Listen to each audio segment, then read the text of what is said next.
How Girlypop is every single ghost type Pokemon in the Pokemon universe. I'm so scared. That was cringy, I'm sorry. We are back at it again with a new typing of our Girlypop tier list. As you can see, I took some time to really think about which Pokemon typing rather, did I really want to explore. I got normal typing, I got psychic typing, I got water typing, all the Girlypop typings, I get it. But I feel like we need to do ghost typing. As you know, this is a new channel, and by the way, thank you guys so much for subscribing, liking, and commenting, because all of that within what, like 2 or 3 months of me like actively posting, this channel is now officially monetized. Thank you so much. That is all thanks to you guys. Thank you everyone on my Discord. Thank you everyone on my Twitch. Thank you everyone on my Instagram. Thank you everyone on my TikTok for coming out and supporting this. I really, really mean it. I have been watching YouTube since I was 12 years old.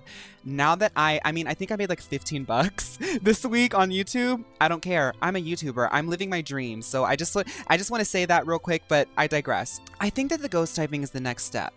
Because when I was building this up, I was like, okay, I want to start doing tier lists for Pokemon, but how do I get the Pokemon girlies to notice me? Well, fairy typing. All the Girlypops show up. Hi everyone, now we can start the conversation. You get what I'm saying? The ghost typing is really, really interesting because unlike other typings, the ghost typing is not a question of whether or not it's serving, it's what type of serve is it giving. Girly pop, manly pop, spooky pop, goofy pop, fierce pop. There's a lot of pops out there that we've been discussing for about 2 years now in my community. Anyone who's new, don't worry, stick around. You will pick it up very, very quickly. If you can vibe with the fairy type video, or if you can vibe with any of the videos that you see on my channel, you're going to pick it up very, very quickly. I need the veterans though, if you're watching.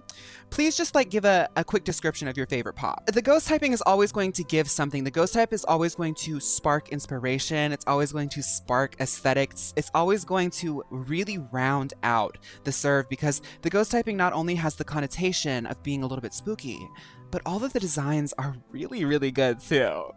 Now, I'm going to do my best to cover every single ghost typing. I'm talking about every ghost line, every ghost form, every ghost mega. Now, I do know I forgot Iron Valiant in the fairy type video. I know a lot of people want me to give commentary on that. I'm so sorry. She just didn't make the cut. I'm kidding. I love Iron Valiant, but I'm doing my best. I think I'm dyslexic. I don't really know. I don't have really health insurance to go get that checked out, but I do think that sometimes things get jumbled up for me, so it's really impressive that I'm even able to edit videos. Another reason why I wanted to do this was because I got this shirt in PR. Thank you guys so much for supporting me to the point where I can get cool PR. Doesn't it give Mimikyu? Doesn't it give Mimikyu? Before we get started, for the new people, let's go over each of the tiers. Mother is top tier. These are Pokemon that are doing more than 100%, 120%. Like, serving more than they need to, but they're serving so much that we can't help but love it. And then we have Girlypop. I feel like that is self-explanatory. The next tier, which is the mid tier, is going to be okay. Okay means that it can go either way. As we know, if you're vibing with this type of video, you know that a Pokemon doesn't necessarily constitute the aesthetic. The Pokemon creates the inspiration, and you have to build around it. So it could go either way if they're in okay. The next tier is looks around. It's like, okay, it's getting a little bit hard for me to really give you your flowers when you're doing everything that is not Girlypop. And that's not a bad thing. It's just, it's not giving Girlypop. And then last tier, skip. We're not even discussing it. So I guess the first thing that we're going to start with is the Ghastly Gengar line. Ghastly itself is a skip for me. I've never really liked Ghastly. I mean, it's a Gen 1 Pokemon, so the silhouette is going to be simple, but this one is the most simple of them all. Back in the Game Boy days, all they had to do was make a little smudge, and then since then they have been challenging themselves to make that smudge seem more and more and more like something other than a smudge. To me, it's giving smudge. Haunter is okay. Haunter has always had the potential to serve, but I feel like as the Pokemon universe expands, it's getting harder and harder for Haunter to serve. I recall back in like the Diamond and Pearl days when I was playing Diamond and Pearl, Haunter had a lot of personality to me in comparison to the Pokemon that were in the National Pokédex at that time. But as the ghost typing is going on and on and on, the concepts are getting way more esoteric and irreverent. And Haunter is kind of fading a little bit, but I think those claws, I think the history, I think its smile, I think its look is so unique just in anime in general, in video games and anime in general. Haunter has such a unique silhouette, but it isn't just, it can go either way, and that's why it is okay. Now, Gengar. I'm going to say that Gengar is also okay. Gengar is an icon. I have a Gengar that I've had since the Diamond and Pearl era. It's still in my Pokemon bank. I love Gengar down, but it's not a natural serve in that way. But this is a really interesting thing to talk about because I'm noticing that we're starting to get crossover too with some Pokemon, but we do have the opportunity to really discuss different types of serves within the Pokemon universe, different types of ways to build out an aesthetic team or conceptual team. Gengar has a lot to offer. You could make Gengar really, really girly pop, and you could make Gengar really, really some other type of aesthetic. But putting it in okay really sets it in the middle, but that doesn't necessarily mean that it's cheaper. It just means that, like, there's so much that you can do that it's almost like an all-rounder. Gigantamax Gengar, this is a looks around because I feel like the novelty wore off. Gigantamax in general just feels like it pales in comparison to the Mega Evolutions. Speaking of Mega Evolutions, Mega Gengar, I think, is girly pop. Mega Gengar is going into a draggy, campy avenue, especially when you turn it into the shiny. Mega Evolutions, it's going to be hard to not see the serve factor. It's going to be hard to not see the concept, the performance of it, the theater of it, the tableau of it. Now, speaking of Alolans, Alolan Marowak did actually disappoint me, not because it isn't a cool Pokemon, but because nobody talks about it. I feel like Marowak itself is so iconic that it could not even compare, and for that, it's looks around. Hisuian Typhlosion, as much as I want to just say, like, oh my goodness, this is one of the best Pokemon ever because I love it so much, we're thinking about girly pop. And, like, what do you think about when you think about girly pop? When I think about girly pop, I think soft, cute, funny, campy. It's not giving that. It is really elegant. It's such a gorgeous Pokemon, and honestly, the way that they promoted it and marketed this Pokemon was so fun, but it's not going to fit on a girly pop team. It is okay though, because it could. I feel like you could definitely maybe incorporate some more hyper feminine ghost types, like maybe a Misdreavus and stuff like that, to surround it with it, but it alone cannot serve girly pop by itself. Speaking of which, let's talk about Misdreavus. Misdreavus is definitely girly pop. I wanted to say mother, but then I thought about Misdreavus. Now, where's she at? Because I want to keep the lines. Misdreavus is mother. Misdreavus, to me, I've said this before on my TikTok, the journey of the ghost type was will they, won't they? Is the ghost type gonna be a girly pop typing? Is the ghost type gonna be like the water typing where, like, just the spooky weird girls are going to latch onto them and create a lot of aesthetics and just be super, super cute and witchy about it? Misdreavus is a significant turning point in the evolution of the ghost type. Misdreavus marks the first real nod to girly popness that we've seen in the Pokemon universe. And since Misdreavus debuted, the ghost type has been way more accepting and open towards girly pop serving. She really walked so the likes of Corsola could run, because Corsola is a high concept. It's still giving cute, but it's giving concept. It makes you think, and you don't really have to think if you don't want to when you're doing girly pop stuff, but it's fun sometimes when you get to, so girly pop. Shedinja is mother. Shedinja is one of my favorite bug types. Shedinja is one of my favorite Pokemon of all time. Shedinja gives Sailor Moon to me. Shedinja gives Madoka Magica to me. Shedinja gives Seraphim to me. It gives Cherub to me. It's giving all the softness, the cuteness, but it's also a very, very unique concept, and that's why it's a mother. It goes just a little bit above. Now, Mega Sableye. I love Mega Sableye. I think Mega Sableye does go into girly pop territory, but I think Sableye itself stays in okay. And as you can see right now, let's just pause real quick. Look at how this is turning out. Look at how much more okay we have already in the ghost typing. It's because the ghost typing is so versatile. And I hope that when we're talking about this, honestly, when I'm doing these videos, I know that I'm yapping, but I'm really just trying to authentically express what I'm feeling. I hope that you're understanding what I'm saying, and I hope that when we're discussing the ghost typing, because I really love doing this, I hope it's inspiring you to start thinking of different perspectives, because you guys were really giving me a lot of really cool comments that made me think about Pokemon in new ways. So that's just a pause to say thank you, YouTube girlies, for matching my energy. Now let's move on to the Shuppet line. I think Shuppet itself is a looks around. I personally like Shuppet. I always like to go hunting for a Shuppet just because I think it's funny. It kind of takes the idea of, you know how in like a Scooby-Doo cartoon or like Courage the Cowardly Dog, that era of cartoons, and even before, the trope in media of somebody being a ghost by just putting like a sheet over their head, I think that they turned it on its head in a really good way. But I do think that this Pokemon, in comparison to all the other ghost typings as a concept, just pales in comparison. I think we all get the joke, but the joke just like doesn't stick for some reason. However, Banette is definitely girly pop, and then Mega Banette just went into mother territory. Mega Banette is another one of those mega evolutions where I'm just like, please, after Pokemon Legenza, can we just incorporate mega evolutions back in? Or maybe just like keep mega evolutions in Legenza, like the Legend series, you know, like maybe relegate all that gimmicky stuff into a newer battle system, because you know Pokemon Legends has introduced a newer but similar battle system. Maybe they can find a way to balance that and be able to retain a lot of the stuff that the fans like. Now, the Duskull line. I'll be honest, I like the shinies. They're cool Pokemon, but they're not even okay, because if we're going to put it in okay, that means that it has the potential to become girly pop in a team, and it's very, very, very, very, very rare, if at all. I've never seen it before. Anything in the Duskull line being in proximity to a girly pop team. Like, I'm just trying to think of it now. I'm like looking at the stuff that we've already ranked. Can you imagine a Duskull with Mega Gengar, with Misdreavus, with Corsola, Mega Sableye, Banette, Shedinja? Obviously, you could put them in, and good luck trying to make it a cohesive aesthetic by anchoring it to 4 other Pokemon. But you see, it just doesn't naturally go into that, and I'm gonna have to say skip for that whole line. And that's not a reflection of the line itself, it's a reflection of what the line can do for the girly pops. And it just doesn't. Like, where even is Dusk Noir? Like, girl, she's already flopping. Like, I don't even know where she's at. Where's she at? We're just gonna have to find her if we find her. I guess she's not even here. Drifloon and Drifblim.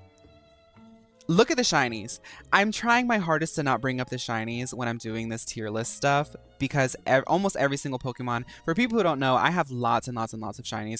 Almost every single Pokemon, I'm thinking of the shinies, but I'm trying not to consider that, because then we're just going to start getting into way too much nuance, and we will never, ever, ever end this video, and I will never, ever, ever finish editing this video.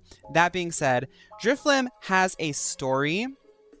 The whole line has a story that's really spooky. So it leans into its ghostliness, but it's also, there's a comedy to it. The fact that Pokemon has incorporated a Pokemon that has in its Pokédex something very, very grim on such a cute, cute, cute Pokemon just feels so hilarious to me. So for that, definitely girly pop. This whole line is definitely girly pop. Now, Spiritomb, I feel like everyone knows this on Spiritomb, right? And I know that you guys skip to certain parts of the video because you want to look for your favorite. That's fine. I get engagement either way. Hey! Spiritomb's mother. We all knew that, right? I feel like we don't have to explain that. And then if you do get confused, this is going to be the one Pokemon where I'm like, look at the shiny. Don't come to me until you look at the shiny. Oh, there's Dusk Noir. Sorry, girl. Skip. Froslass. Mother. Sorry. Okay, I wanted to go ahead and do all of the Rotoms too. I know it's technically just one Pokemon, but I think it's important to talk about each of its forms, because when we're talking about girly pop, we're talking about building a team, almost as if we're building an outfit, as if we're building a face when we're doing our makeup, as if we're building a hairdo when we're doing our hair. You can't do every Rotom in every team.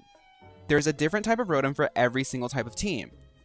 And I'm not talking about strategy. If you guys are coming into here trying to talk about like what each Rotom can do from a technical basis in terms of its base stats and stuff, you are on the wrong page. Rotom itself is okay. Rotom can go either way. I think the fan Rotom has a really lovely color choice. For that, I want to say that it is also okay. Now, Refrigerator Rotom is kind of tough because it has the purple, which automatically adds the really pretty violet color to your team. I want to say that I prefer Fridge Rotom to all of the forms of Rotom, and for that I'm going to give it girly pop. I think Heat Rotom also has that energy because it's so tiny. For some reason, it's so tiny, it's so cute to me. I always really enjoy seeing it. And then Lawnmower Rotom is a skip for me, and then Washing Machine Rotom is a looks around. Those two have always felt strange. Now, Giratina is an interesting one because Giratina is the first time where I'm going to talk about how my opinions have changed since I've started doing content creation. You see, ever since I heard the word girlypop, it has really explained a lot of how I feel about things in terms of how I perceive them, and I've used it a lot to find other people that think like me. Naturally, because I love Pokemon so much, I immediately started discussing the girlypopness of Pokemon, and I recall once that I had discussed Giratina with somebody, and they brought up some really good points. They were like, you know, Giratina itself is actually like a pretty cool serve if you think about it.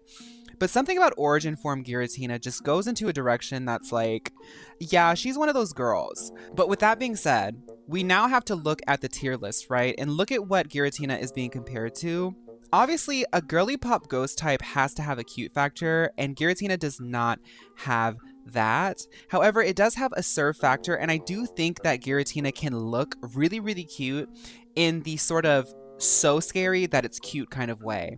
I have a thumbnail for the first episode that I have of my Girlypop vlog. I do a special playthrough of Pokemon called the Girlypop vlog, where everyone in my Twitch chat votes a la America's Next Top Model, RuPaul's Drag Race, on who gets eliminated, things like that.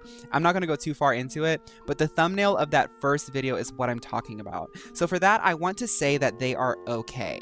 Yamask itself has always felt really cute to me. I remember playing Generation 5 recently and just really bonding with my Yamask. I think that it's girlypop. There's just something really cute about it. And I want to go ahead and put the Galarian form as girlypop too. I understand that Yamask is one of those Pokemon that doesn't really get a lot of attention and a lot of spotlight, but look at it. It matches so well into that girlypop line, doesn't it? It makes sense. And I think it's long overdue for some representation. So let's go ahead and do its evolutions. I don't think that its evolutions really go into the girlypop space. I don't really see its evolutions being really used by many people. I know there's people out there who probably like it, and I think especially the Galarian Runerigus, I think that has a lot to offer with its color scheme and its silhouette. But for me, I find it really, really difficult. So I'm gonna have to say skip on Cophagrius. I try not to say a slur when I say that. And then I'm gonna say looks around for Runerigus. Those are so hard to pronounce, and that's probably another reason why they don't get a lot of use. Y'all see what's next, right? And the girls who clicked on this chapter, y'all know what this one is, right? I'm just gonna sit here because I just want to have fun with it and make y'all wait, because we know where these are going. Y'all remember the trailer. I remember the trailer for the first Legends, because we were like, what is Legends? Oh my goodness, we were so excited. And then they showed us Zoroark, and Zoroark ate the way she did. Girl, get into it. And following it up, Jellicent and Frillish. Mother category. Mother category. I love Jellicent and Frillish. I wish they put more items like Eviolite into the game so we could have Pokemon like Frillish just get up in base stat to be able to compete on a competitive level, because both Frillishes are so cute. They remind me of Lolita and Uji fashion, specifically more Uji fashion, but I really love that campy, almost draggy Harajuku Japanese street fashion take on like Victorian wear, because it isn't necessarily historically accurate, but it does use a lot of the motifs of that costume and that wardrobe to turn it into something else that is familiar but also alien, and I think that these Pokemon capture that perfectly. Miss Bob's Ace, definitely going in girlypop for the Chandelure. Now the others, I think, what is it, Litwick? The first one I definitely think is also girlypop. The second one I think is a skip, because what is it, Lampent? Is that its name? I almost forgot its name. I think it looks awkward. I get it. It's a second stage, but there's other second stages that look cute. This one doesn't. This one just feels like filler. Golett and Golurk. Okay. Golett and Golurk, I have a soft spot for. I think that they're so interesting, but let's be real, they're not girly pop Pokemon. I think Golett could definitely be a looks around, you know, but Golurk is not. Golurk, if we were doing a manly pop tier list, Golurk would be way up there. Now the sword line.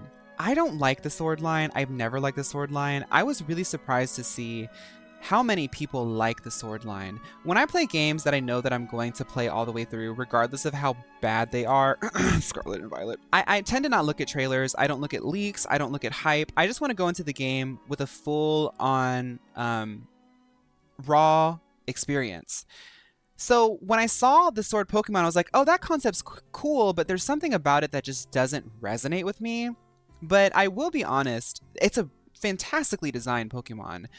And I have seen a lot of Girlypops actually use this Pokemon in really beautiful ways. Like, I think what it is it's its color scheme, especially the fact that its strongest form ends with that purple, like they almost look like wings, you know? You can create like a princess team, like I'm imagining like right off the top of my head. Gardevoir is the queen of the team. And what is it? Double-Edge, Honedge. The last form is sort of like her sword and shield, but she doesn't have a knight because Gardevoir is just that much slay that she kind of like, it's almost like if Princess Zelda was able to use her magic and also be like Link at the same time. You get what I'm saying? And then you could like round it out with some other things. Jellicent, right? So I'm gonna say that this line is definitely a Honedge. We're gonna skip that. Like nobody's really gonna pay attention to that. I think that this Pinky moment can have potential, but definitely, and this is going to be weird for me to say because like I said, I don't personally agree with this, but I'm trying to consider the representation that I've seen in the community. Final form is definitely going to get Girlypop. Oh my goodness, Phantump is Girlypop. Unfortunately, Trevenant is looks around.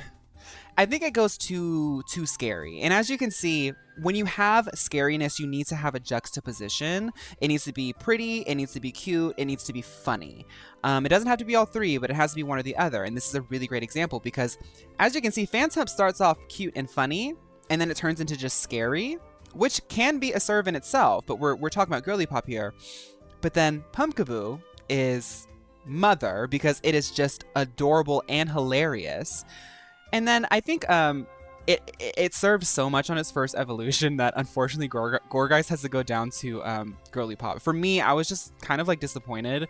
I wanted more, but I don't know what more I wanted. It was just that Pumpkaboo started off so strong that like you can't match perfection. Hoopa is Girlypop. I am very apprehensive about mythicals and legendaries because they get a lot of attention for no reason at all whatsoever. But the concept of Hoopa is really unique. It's a complete serve. It's got coloring that is very Girlypop. It's got golden rings. No more explanation needed. Decidueye is not giving Girlypop. It's giving looks around because I can already hear some comments. I hear the comments, but Decidueye could be, you know, this kind of coded. Decidueye is this is that. I hear you. But look at how they're treating Decidueye. Look at how they're putting Decidueye in the universe, especially with the recent legends. They're trying to make him more like I don't want to say Spider-Man, but that's what it's feeling like a sort of like sneaky fighter instead of maybe like an elegant sort of knave. Because that's what I wanted, is like an elegant knave. But after they sort of tainted its image with the Legends form, the Hisuian form, I now have a better idea of the artistic intention behind Decidueye, and because of that, it's just not giving Girlypop anymore. But Miss Oricorio is giving up mother. Yeah, hi Oricorio. Now, the Sandyghast line is really cute. Something about the silhouette, its broadness, the fact that it looks so like tanky really makes it be okay to me. I think that Sandyghast matches more to add a cute factor to like a fierce look. And I'm not talking about like, let's see. Mega Banette is fierce, but she has crossover with Girlypop because of her silhouette. It's giving like princessy, it's giving Lolita, right? Whereas Sandyghast and Palisand, they're giving, it's hard to describe. Like their shiny turns black. It feels, for some reason, it feels more yin than yang to me. Mimikyu is mother though. Mimikyu has one of the best concepts in the game, and one of the things I love about Mimikyu is that they make those Pokemon purists who can't get over the fact that like Pokemon itself doesn't even respect its own categorizations mad. Mimikyu to me is a Pika clone, and it's a Pika clone in the most meta way because it's a Pokemon that chooses to be a Pika clone as opposed to a Pokemon that just was birthed as a Pika clone. It has narrative, it has a really marketable and cute look, but it's also spooky. But it's also funny. It's also mysterious. There's layers and layers and layers to Mimikyu, and that is why Mimikyu is the icon it is. 120% mother. Now, Dhelmise. Dhelmise is a okay, because Dhelmise, I've seen in the community, is used as almost an accessory. It almost is used to create a tableau, an image, because it is an anchor, you know, and you can sort of create a naval sort of look with that. And I think that alone is so unique about Dhelmise. I don't personally like its look. I won't ever really go out of my way to make a Dhelmise team or incorporate Dhelmise into my team. But I do appreciate that the creative Girlypops have found utility with this Pokemon, and that must be acknowledged. As much as I want to skip Lunala, I will be real. I know that there's Girlypops out there who would be very mad at me if I did not acknowledge Lunala. I do think it's overplayed because it's a box legendary, but let's be real. Of the box legendaries, it is giving Girlypops. So I'm going to put it in okay. I'm going to put it in okay because she doesn't really do anything but sit on that box. Now, her Necrozma form is a skip. That's just terrifying. The entire idea of Necrozma being this like ancient alien, maybe it's ancient, maybe it's from the future, maybe it's from some paradox, maybe it's, I don't know where Necrozma comes from, but I'm sick of seeing it like sort of become this parasite on Pokemon, because Pokemon is like a childlike joyous game to me, and to see another Pokemon go in and become a parasite living in the husk of another Pokemon is terrifying, and I don't want to talk about it anymore. Marshadow, a mythical that had everything it needed to become a mother. But with mythicals, they get one movie and then we all forget them. It is okay. Because I want to, y'all saw me almost put it in Girlypop. I want to put it in Girlypop. I want to. And I think you guys get what I'm saying, right? You get what I'm saying. Now, Blacephalon. Blacephalon's giving comedy. It's giving look. It's giving concept. This is Girlypop. I think Sinistea, yeah, mother, that's just no question, as well as Corsola. Corsola is also mother, because one thing we love is not only a cute factor, but also remixing one of the OG Girlypops, because don't get it twisted. OG Corsola was that Pokemon that all of us were using when we played Silver, Gold, Heart Gold, Soul Silver. But on top of that, Environmentalist Queen. The gag that she had by making you think about, oh, right, maybe we shouldn't be doing that to the coral reef. Environmentalist Queen. As much as I don't personally like the Dragapult line, I will acknowledge the fact that it does have something to it. There's a sauce to it. There's some seasoning to it. I can't say for sure that I can place it in Girlypop because I don't know if it really hangs with the girls like that, but I'm hesitant to say that it's looks around or even skip. I think Dreepy itself, I can definitely see Dreepy being Girlypop. But I can't say that it is Girlypop in itself, right? Because now we're comparing it to Chandelure, Blacephalon, Sableye, Corsola. Dreepy does not have that kind of energy, so I think that, like, all of them are okay. I was gonna say, like, maybe Dreepy could be Girlypop and the others are just sort of going into a more, like, fierce, sort of, like, jet plane look that doesn't really translate to Girlypop. But no, all of them are just okay.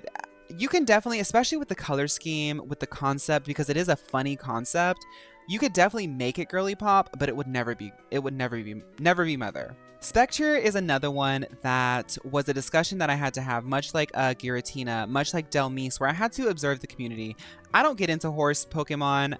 I don't get into horses, really. I think horses are fun, and I love all animals, and I like to pet a horse and stuff like that, but I just don't go out of my way for horses. However, because of my bias, I never really acknowledged the fact that all the Ponyta fans were really living for Spectre, and I was kind of dragging Spectre through the mud for a really, really long time. But I'll be real, Spectre is Girlypop, and that was me just sort of being ignorant and blinded by my own biases.